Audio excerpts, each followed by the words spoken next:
senior year of high school, I took it, like I just got obsessed with it. And I was practicing like 8-10 hours a day. I was like, I think I want to go to Berkeley. I think I want to like do this for real. And I had 28 absences. I almost didn't graduate high school.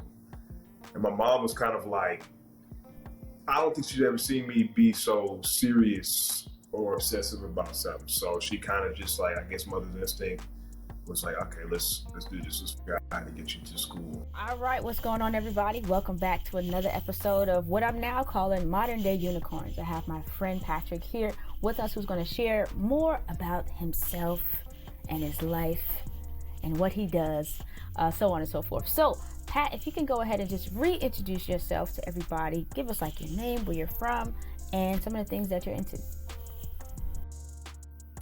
Hey, my name is Rene Patrick Audain. I'm from Maryland, and I guess I'm a musician, producer, photographer. I do a lot of different things, but pretty much anything in the creative space, and got some practical handheld skills as well. Wonderful, wonderful. Now, one of the reasons why I wanted to definitely interview you is because since I've known you, like you said, you've always been in the creative space. And when I met you, you were like the full-time basis at our church at the time. And so if you could just give us a little back history on how you even got started when it comes to playing the bass and doing it for, at the time, I think you were doing it full-time. Like, how did that start? So bass was, bass was weird. So I wanted to play guitar. I was really fascinated with guitar. But my uncle Reggie had a bass in the basement, and I started messing around with that one day. We'd always go over their house, be playing with my cousins and everything. Well, play cousins. They were not actually related, but they pretty much raised me. I'm in the basement one day. I see a bass. I'm messing around with it. I'm gone for hours. They come find me in the basement, and it was like, "What are you doing?" I was like, just messing around. I was just fascinated with it. And it wasn't a guitar, but my mom was like, "Oh, there's a guitar." And I'm like, "No, Mom, this is not a guitar. This is a bass." She was like, "That's a guitar." You understand what I'm saying? I said, "Yes, ma'am." So I borrowed that. And that's pretty much what I was just playing for a long time because I couldn't get a guitar. My mom was going to spend the money on that, so I just fell into bass by accident. That's what's up. That's what's up. So coming up, how did you end up making it a career? Did you go to school for it? Did you just practice and, become a part of the scene? So I did both. So I was teaching myself how to play off of YouTube for a for a while. I was doing sports and everything. Once I wasn't able to do sports because I grew up SBA, and all sports kind of fell on Saturday and Friday night, and that was my family. So it was just music. It was just music the whole time. And I got heavy into that. I started playing like in the church I was in. I started playing in other areas. Like I remember getting snuck into the club. So, because, it couldn't be that I was too young. And then I think my senior year of high school, I took it, like I just got obsessed with it. And I was practicing like 8-10 hours a day. I was like, I think I want to go to Berkeley. I think I want to like do this for real. And I had 28 absences. I almost didn't graduate high school. And my mom was kind of like, I don't think she'd ever seen me be so serious or obsessive about something. So she kind of just like, I guess mother's instinct was like, okay, let's do this. Let's figure out how to get you to school. And from Berkeley, I kind of took off from there. For a person who almost didn't graduate to go to a wonderful music school like that, that's pretty great. And so far your career has taken you to some pretty awesome places when it comes to music. I know you've played with a few pretty good artists and things like that. So let's kind of transition to where you also have other interests. So where it's like your love for music, your love for playing the bass, but that's not all that you are or what you're interested in. Tell us a little bit about some of the other interests you have. I'm pretty big into photography right now and videography. Um, if we go back, it's been a lot like computers. I was always big into computers growing up. I went to mechanics mechanic school at one point in time. That started at Berkeley because I was broke. I couldn't afford a mechanic. All I could afford was a part. So I just went on the internet, tried to figure out how to do it from there. I was just always messing around with the car, always fixing my car. Um, Man, it's really hard to think about it. I did welding. I did aerospace welding for a little bit. Anything that I kind of want to do, I do it, and I don't have the best social skills, so it allows me to just really focus 100% of my attention on whatever I'm doing. That's just kind of, I guess, that introvert quality. Now you said something key for me, like the fact that you can just hone in on different things. And also one of the things that I realized I would say late, or something that it wasn't caught, was the importance of working like with your hands and like on your feet. So like I'm a PE teacher or whatever, right? So when I found out that I liked working on my hands and feet, it changed everything. And I wanted to, delve into everything. And I've done the YouTube University and I've taught myself a number of different things. But like, how critical was it for you to realize that I have to do something with my hands? I have to move my feet. Man, I don't think I processed it that way. I think started with I like the thing or I'm interested in the thing, and that's what I'm doing. For me, it's an on and off switch. I'm either doing this one thing 100% of the time, or I'm not doing it at all, which is it's kind of unhealthy. But I think I I am physical without thinking about it.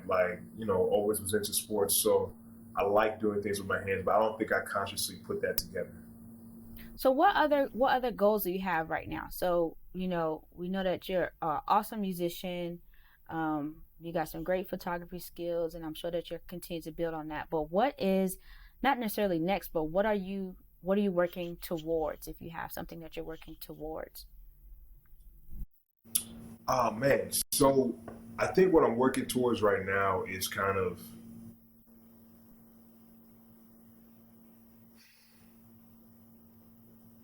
I would like the things I do creatively to be things that I'm actually creating.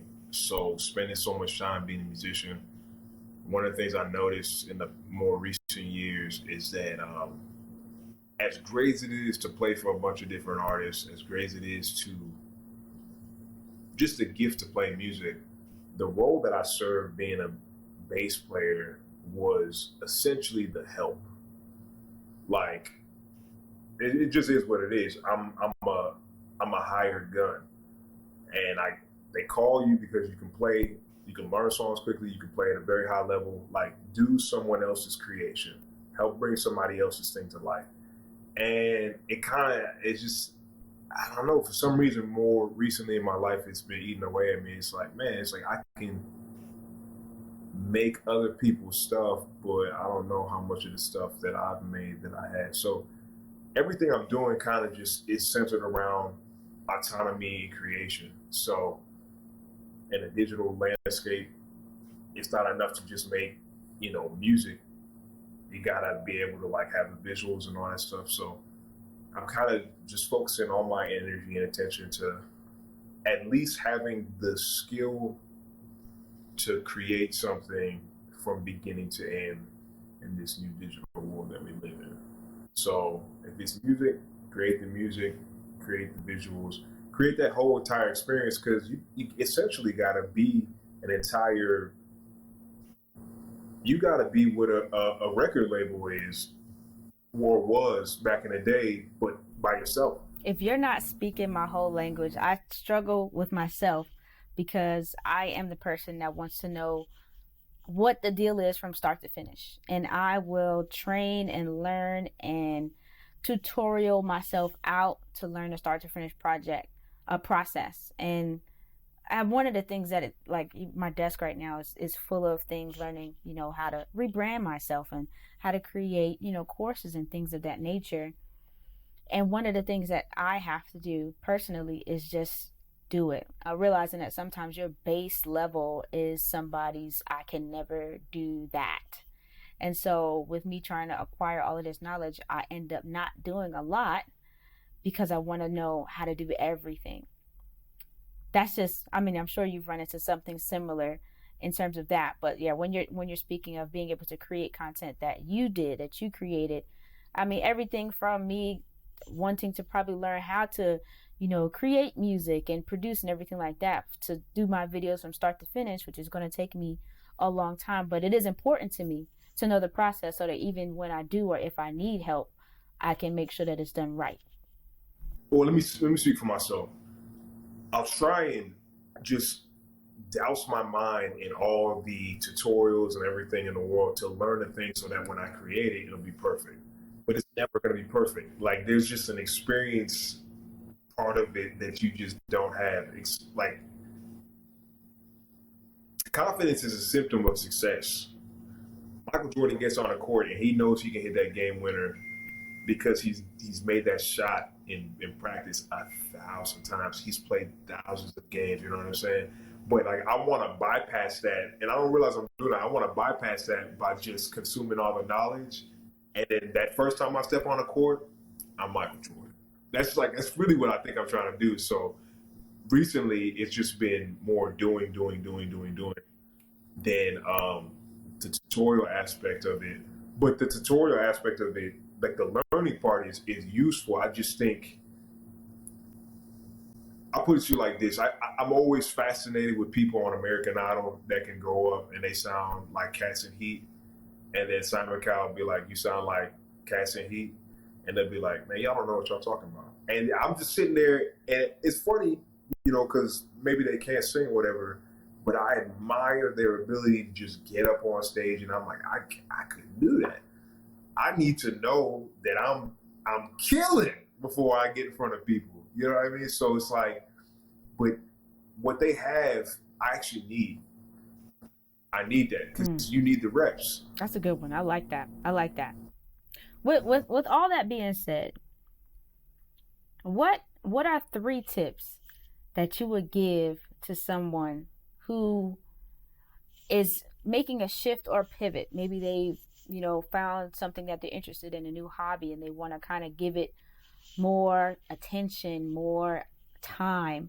What are 3 tips that you would give to somebody who just wants to do that thing more and take whatever their skill or talent is to the next level? Man, you gotta have become a student of the game, um, and analyze your curiosity of the thing. Like you really gotta have a genuine curiosity for the thing that you're trying to do. Like I think some of the things that's helped me get through the beginning stages of sucking at something is just that I like it so much. I think a lot of people will have a hard time getting past that hump if they don't genuinely enjoy it. Not to contradict myself, the second thing would be discipline. It doesn't matter if you like it. It doesn't matter if you feel like doing it. You gotta like put that time in every day. You'll get more in the long run by doing something every day and incrementally. And this is coming from a guy who's like, I'm obsessive. You know what I'm saying? Like I would practice 10 hours a day, like hands jacked up. Like I'd have to massage my hands with Tiger Balm by the end of the day because hands just doing too much. But that 1 hour every day is gonna mean more than these 100-meter sprints of full capacity that you do. You know what I mean? And I think the third thing would be,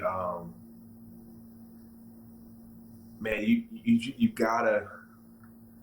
just gotta constantly be trying new things, even within the space that you're doing. Like, how do I put it?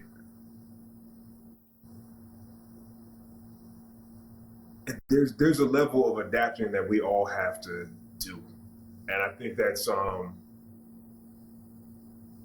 hard to like quantify what that is and specifically to each person, right?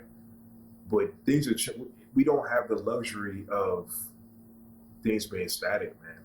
Like in our timeline alone, if you're like 30 years old, like you've watched more changes in time through technology than probably the world has seen over maybe a couple hundred years. You know what I'm saying?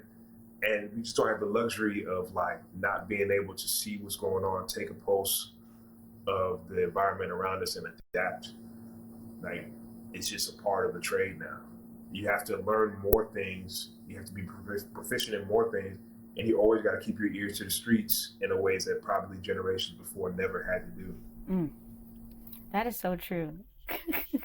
Even in learning new software, there's always an upgrade, like within weeks or months of each other. And you're just like, y'all did what? Like, what?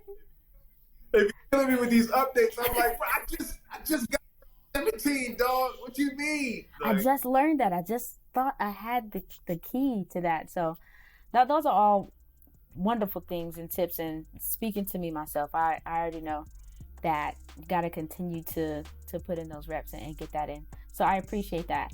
Please tell the folks, tell the people, the places and spaces where they can follow you and your journey and the things that you are producing and curating yourself.